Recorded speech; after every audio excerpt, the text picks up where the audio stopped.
விவசாய நண்பர்களுக்கு வணக்கம். இன்றைக்கி நம்ம மாட்டுக்கு ஒரு ஊசி போடணும் அப்படின்னா உடனே ஒரு டாக்டருக்கோ இல்லை ஊசி போடுற உங்கள் பக்கத்தில் கூட ஆவி நிறுவனத்தில் இருக்கக்கூடிய ஊசி போடுறவங்களையோ இல்லை ஏதாவது ஒரு ஏஐ டெக்னீஷியோ நம்ம கூப்பிட்டு ஊசி போடுறோம் அப்படிங்கிறது எல்லாருக்கும் தெரியும். இந்த சின ஊசி முறை எப்படி தொடங்குனுச்சு அப்படின்னு உங்களுக்கு தெரியுமா? கண்டிப்பாக தெரிஞ்சிருக்க வாய்ப்பு அப்படிங்கிறது ரொம்ப கம்மி தான். இதை பற்றி நம்ம தெரிஞ்சுக்கணும் அப்படின்னா கிட்டத்தட்ட 700 வருஷத்தோட வரலாறை நம்ம பார்த்திங்கன்னா முதல்ல தெரிஞ்சுக்கணும். மொத்தமாக நம்ம தெரிஞ்சுக்க தேவையில்ல.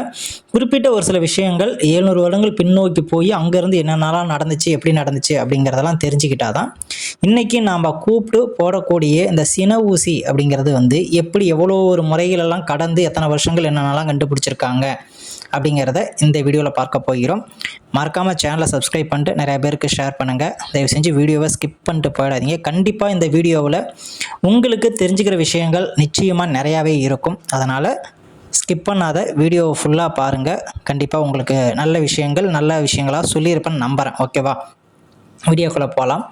1300வது வருடம் அரபு நாட்டில் முதல்ல குதிரைக்கு செயற்கை முறை கருவூட்டல் அப்படிங்கிறது செய்யப்பட்டிருக்கு. செஞ்சு அந்த செயற்கை முறை கருவூட்டல் அப்படிங்கிறது வெற்றி அடைஞ்சிருக்கு. அதற்கு பிறகு கிட்டத்தட்ட 360 வருஷம் 370 வருஷத்துக்கு அப்புறமேட்டுக்கு மறுபடியும் பார்த்திங்கன்னா லிவின்ஸ்டாக் அப்படிங்கிற ஒரு அறிஞர் நுண்ணோக்கி மூலம், அதாவது பார்த்திங்கன்னா மைக்ரோசாஃப்ட் இருக்கு இல்லையா, அது மூலயமா விந்தணுக்களில் ஆணணுக்கள் பெண்ணணுக்கள் அப்படிங்கிறது தனித்தனியாக இருக்குது அப்படிங்கிறத அப்போ தான் கண்டுபிடிச்சிருக்காங்க. எப்பொழுது 1677வது வருடம் தான் அதை கண்டுபிடிச்சிருக்காங்க. அதற்கு பிறகு 1790வது வருடம் இத்தாலியை சேர்ந்த ஸ்டென்சின் அப்படிங்கிறவர் முதலாக ஒரு பெண் நாய்க்குட்டிக்கு செயற்கை முறை கருவூட்டல் அப்படிங்கிறது பண்ணியிருக்காங்க. அந்த கருவூட்டல் அப்படிங்கிறது வெற்றி பெற்றிருக்கு. எப்படி அப்படின்னா இதை எதற்காக அந்த செயற்கை முறை கருவூட்டல் செஞ்சார் அப்படின்னா ஒரு ரிசர்ச்சுக்காக தான் செஞ்சுருக்காங்க. அந்த ரிசர்ச்சுடைய பலன் என்னன்னா, அந்த செயற்கை முறை கருவூட்டல் செஞ்சு அது மூலயமா பிறந்த நாய்க்குட்டி இருக்கு இல்லையா, அது கிட்டத்தட்ட லுக் லைக், அதாவது அவங்க அப்பாவுடைய சாயல்லையும் அவங்க அம்மாவுடைய சாயல்லையுமே அந்த நாய்க்குட்டி அப்படிங்கிறது இருந்திருக்கு. கலரு இது மாதிரியான ஒரு சில சிமிலாரிட்டிஸ் அப்படிங்கிறது அவங்களுடைய அப்பா அம்மா நாய் இருக்கு இல்லையா, அதில் இருக்கக்கூடிய விஷயங்கள் அப்படியே அதில் மேட்ச் ஆகி வரதுனால இந்த மெத்தட் அப்படிங்கிறது ரொம்ப பயனுள்ளதாக இருக்குது அப்படிங்கிறத அவர் அப்போ ஃபைன் பண்ணியிருக்காரு. அதற்கு பிறகு 1884 இருந்து 1887 வரைக்கும் மிலாஸ் அப்படிங்கிறவர் 19 நாய்களுக்கு கருவூட்டல் செஞ்சு அதில் 11 நாய்கள் பார்த்திங்கன்னா சினையாகிருக்கு. அதாவது இந்த சினை செய்யும் முறையில் எல்லா நாய்களுமே சினையாகுதா அப்படிங்கிறத செக் பண்ணி பார்த்துருக்காங்க. அந்த செக்கிங்கில் கிட்டத்தட்ட 19 நாய்களுக்கு சினை ஊசி அப்படிங்கிறது செலுத்தப்பட்டு 15 நாய்கள் சினையாகி குட்டி போட்டிருக்கு. இதை அவங்க கண்டுபிடிச்சது. அதன் பிறகு 1900 இருந்து 1922 வரைக்கும் ரஷ்யாவில் குதிரை, மாடு, ஆடு அப்படின்னு சொல்லி ஏகப்பட்ட விலங்கினங்களுக்கு வெற்றிகரமாக பார்த்திங்கன்னா அதை செஞ்சு முடிச்சிருக்காங்க. அது மட்டும் இல்லாமல் 1930 ரஷ்யாவில் லட்சக்கணக்கான மாடுகளுக்கு இந்த முறை மூலயமா சினை அப்படிங்கிறது போட்டிருக்காங்க. இப்போ பயன்படுத்துகிற முறை கிடையாது. அதன் பிறகு 1937 1942 டென்மார்க் மற்றும் இங்கிலாந்து இன்றைக்கி நாம் பயன்படுத்திக்கிட்டு இருக்கக்கூடிய ஆசன வாயில் கையை உள்ளே விட்டு ஊசி போடுற மெத்தடை அவங்க அந்த காலத்தில் பயன்படுத்திக்கிட்டு இருந்தாங்க. இதற்கு ரெக்கோவோ விஜினல் மெத்தட் அப்படின்னு சொல்லி அன்னைக்கு அறிமுகம் செய்யப்பட்டு இன்றைய வரைக்கும் நம்ம அதை தான் பயன்படுத்திக்கிட்டு இருக்கோம். இப்போ இதெல்லாம் ஓகே. இந்தியாவில் இந்த கருவூட்டல் வளர்ச்சி அப்படிங்கிறது எப்படி இருந்தது அப்படின்னு பார்க்க போது 1939 மைசூர் அரண்மனை பண்ணையில் டாக்டர் சம்பத்குமார் அப்படிங்கிறவர் தான் இந்தியாவில் முதல் முறையாக இந்த செயற்கை முறை கருவூட்டல் அப்படிங்கிறது செய்யப்பட்டது.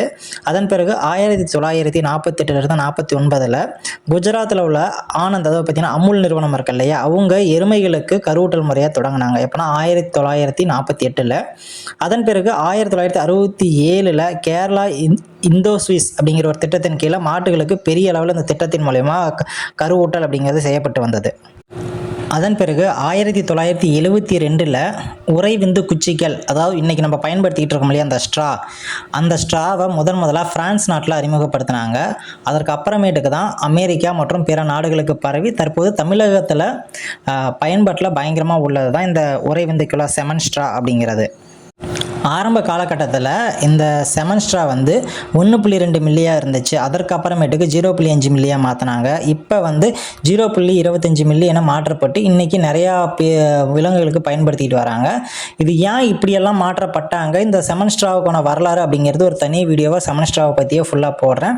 அந்த வீடியோவில் பார்த்தீங்கன்னா அந்த செமன் ஸ்ட்ரா அந்த காலத்தில் எப்படி யூஸ் பண்ணாங்க, எப்படி மாறுனுச்சு, எந்த காரணத்துக்காக மாறினது, எப்படியெல்லாம் இருக்குது அப்படிங்கிறதெல்லாம் பார்ப்போம்.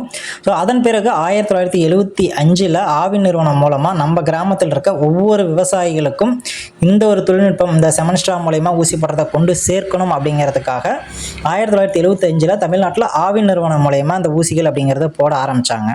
கால்நடைகளை முன்னெடுக்கணும், அதாவது பார்த்திங்கன்னா இந்த இனவிருத்தியை முன்னெடுக்கணும் அப்படிங்கிறதுக்காக NDRI, அதாவது தேசிய பால்வள ஆராய்ச்சி நிறுவனமும், BAIF பாரதிய அக்ரோ இண்டஸ்ட்ரீஸ் அப்படிங்கிற நிறுவனமும், கேரளா கால்நடை வளர்ச்சி மற்றும் பால் சந்தைப்படுத்தல் கூட்டமைப்பு, இவங்கெல்லாம் ஒரு பெரும் முயற்சி எடுத்து தான் இன்றைக்கி நம்ம பயன்படுத்திக்கிட்டு இருக்க அந்த ஸ்ட்ரா இருக்கு இல்லையா, அதை கொண்டு நம்ம தமிழ்நாடு மட்டும் இல்லாமல் கேரளா, இந்தியா ஃபுல்லாகவே இன்றைக்கி அதிக அளவில் பயன்படுத்திட்டு இருக்கக்கூடிய அந்த செமன் ஸ்ட்ரா அப்படிங்கிற ஒரு விஷயத்தை கொண்டு வந்தாங்க.